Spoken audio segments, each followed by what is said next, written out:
ওটা একটা পুরো ডুব দিয়ে আছে, দেখ পাশেরটা মুখ অব্দি ডুব দিয়ে আছে, দেখ। হ্যাঁ হ্যাঁ ওই দেখ ওই দেখ। হ্যাঁ দিয়ে টিপটা বের করো। একবারে কেমন হয়ে পড়ে আছে দেখো, পটলের মতন ভাসছে। हाँ हम नहीं निकलेंगे, हम ही बाहर हो ना बाबा माँ बोले थे कालो हंजा बोल देंगे কোন ভালো করে রোদ বেরাবি, ওইখানে কাছে যেতে দিবে না তো। আরে হিপোপটেমাসটা পুরো ডুবে আছে জলে মুখ অব্দি, খালি পিঠটা বের। পিঠটা না, নাকটা বাইরে। বাঘের ওখান থেকে বেরোচ্ছে। এগিয়ে আসছে তোদের সাথে কথা বলবো। ব্যাগ থেকে কোনো ব্যাগ খাচ্ছে কিছু মানুষ বললো, কাউকে বলো না। আমি একটা ছেলেকে বাঘের ওখান থেকে বেরোতে দেখেছি, ক্যামেরা জুম করবে।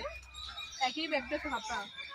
একটা গোটা চিড়িয়াখানা মানুষের জীবনের একটা ব্যাপার আছে। ওটা কত বড়। না আমরা এখানকার নয়, দেখতে আসছি, দেখবো চলে যাবো। হ্যাঁ, আমি দেখি। কাছে চল, আরো অনেক জিনিস আছে, চলো। কে বেরিয়ে গেছে। চলো এই টাকা যায়। देखा